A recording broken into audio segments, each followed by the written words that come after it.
Koca ayı LOL sürpriz Under Wraps getirdi. Yaramaz Maşa çamaşır makinesine sakladı. Nilo'ya bulabilecek mi? Ah ah. Ne oldu Maşacığım?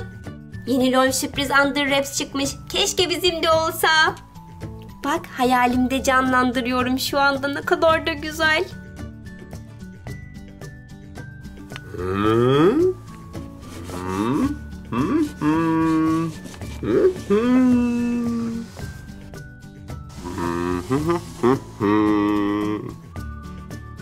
Oo, hoş geldin kocayı. LOL sürpriz Under Wraps almışsın. Kimlere gidecek acaba? Çok merak ettim. Hadi hemen kasadan geçireyim.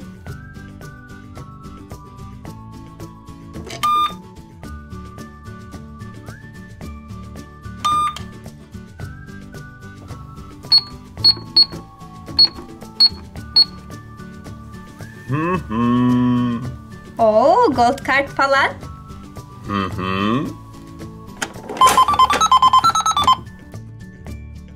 Ödemeniz gerçekleşti. Kartınızı buyurun.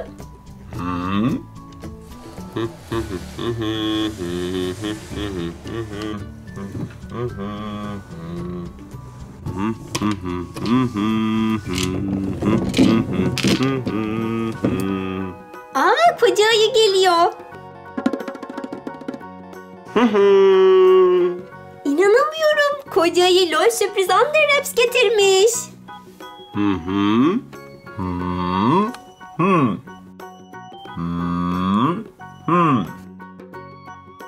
Çok teşekkür ederiz koca ayı. Ay, çok heyecanlandım Maşacığım. Sen burada bekle, ben hemen geliyorum. Ufak bir işim var. Nilo'ya gitti. Ona bir şaka yapayım.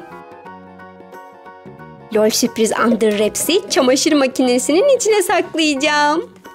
Hayatta bulamaz burada. Kapağını da kapatayım. Burada kesinlikle bulamaz. Hah, geldim.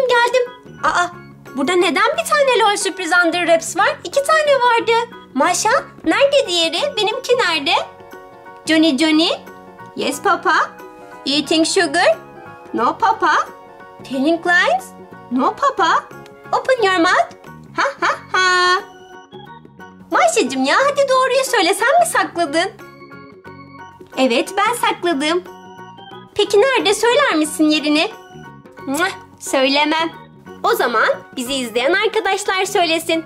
Maşa LOL sürpriz Under Wraps'i nereye sakladı? Cevapları yorumlarda bekliyoruz. O zaman Maşa'nınkini açalım. Bakalım ne çıkacak içinden. LOL sürpriz Under Wraps 15 sürprizli LOL sürpriz bebek. Bakalım hangi bebek çıkacak bize?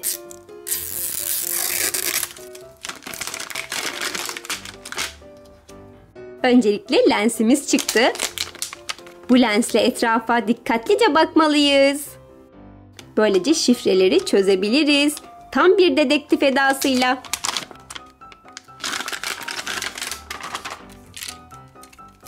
Bakalım. Ne görüyorsunuz? Ben bir O harfi ve lens işareti görüyorum.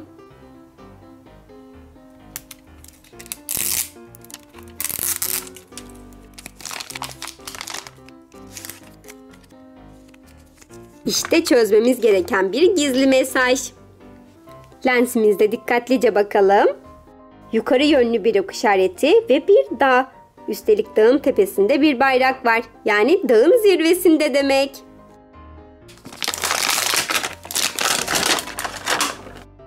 Mavi bir kapsül çıktı bize. Açmaya devam edelim. Çok heyecanlı.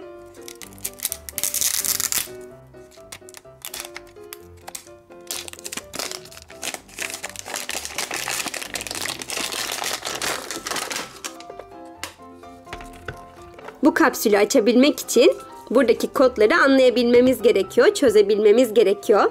Şimdi hep birlikte onu yapacağız. Şöyle bir bakalım. Taç ve elmas, yonca ve kedi, ateş ve kar, barış ve kalp, şeker ve meyve, bulut ve güneş. Bunları aklımızda tutalım. Çünkü şimdi lazım olacak. Oo, içinde yumuşak kaplamalı bir bebeğimiz var. Onu çıkartabilmek için hemen şifreleri çözelim. Şuradan başlayalım. Ateş ve kar. Hayır. Taç ve elmas olmadı. Bulut ve güneş. Bu da olmadı. Barış ve kalp. İşte burası açıldı.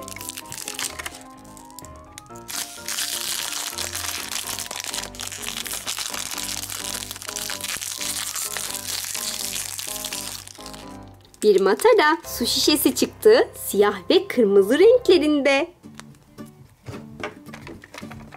Hemen devam ediyoruz. Taç ve elmas olmadı. Güneş ve bulut hayır. Barış ve kalp hayır. Yonca ve kedi açıldı.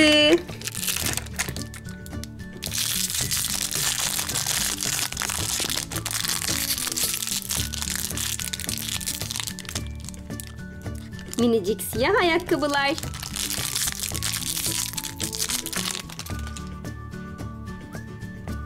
Şimdi bebeğimizi daha da çok merak ettim.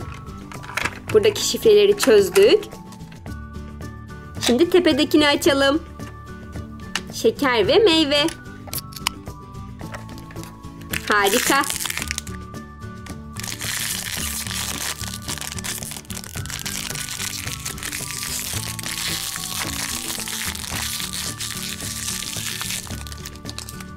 İşte LOL bebeğimizin giyineceği elbisesi.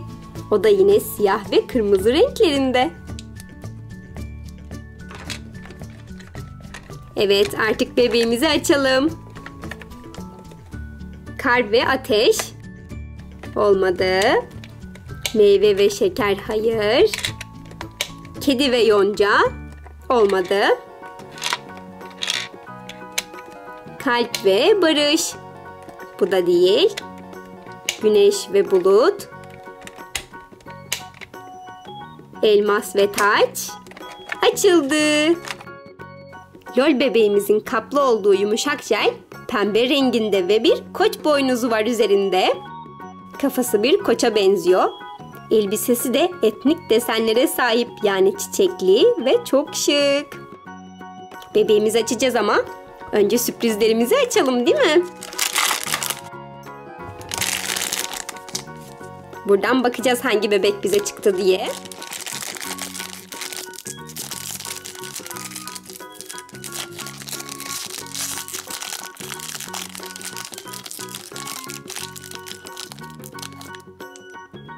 Gümüş bir emzik çıktı.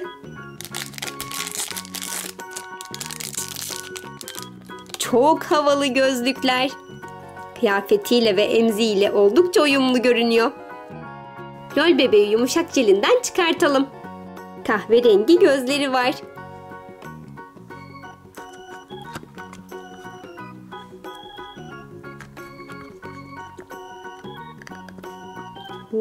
Saçlara bakın. Kıvır kıvır, örgülü saçlar.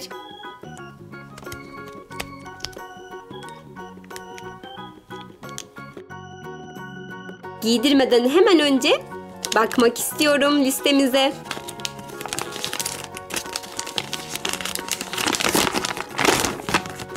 Bu kısma bulduğumuz şifreleri yazıyoruz. Bakalım bize hangi bebek çıkmış. İşte burada. Spooky Club'dan Trella. Fancy, havalı LOL bebeklerden. Bebeğimizi birazdan renk testine sokacağım. Ayrıca işeyebiliyor mu, kusabiliyor mu, kulaklarından su fışkırtabiliyor mu, ağlayabiliyor mu? Hep birlikte göreceğiz. Ondan önce baştan aşağı giydirdim. Emziğine kadar taktım gözlükleri. Elindeki su şişesi, ayakkabıları ve kostümü harika görünüyor. Tam da olması gerektiği gibi çok havalı. Suyumuz ılık. İçine daldırıyoruz bebeğimizi. Şimdi donmuş buz küpleri geliyor.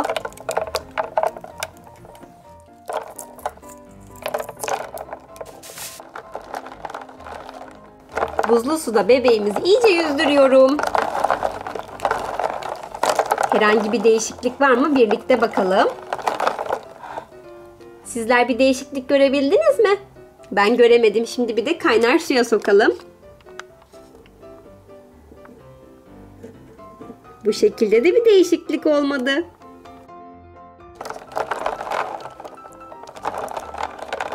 O zaman diğer testlere geçelim. Su şişesine su dolduruyorum. Ve bebeğimize içiriyorum.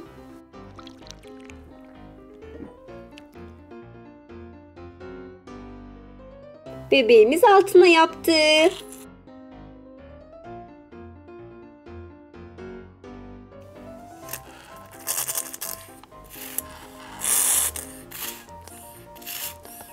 En iyi yaptığı şey altına kaçırmak oldu.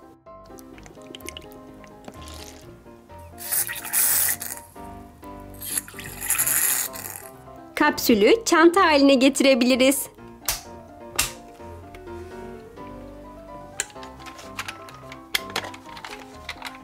Ayrıca bebeğimizin duracağı yönü seçebiliriz. İster bu tarafta, istersek de bu tarafta. Bebeğimiz durabilir. Bu şekilde onu fanusun içinde saklayabiliriz. Kapsülün içinde yani. İzlediğiniz için çok teşekkür ederiz. Yeni bölümlerimizi kaçırmamak için ücretsiz abone olup zil tuşunu açmayı, videomuzu paylaşmayı ve beğenmeyi sakın unutmayın.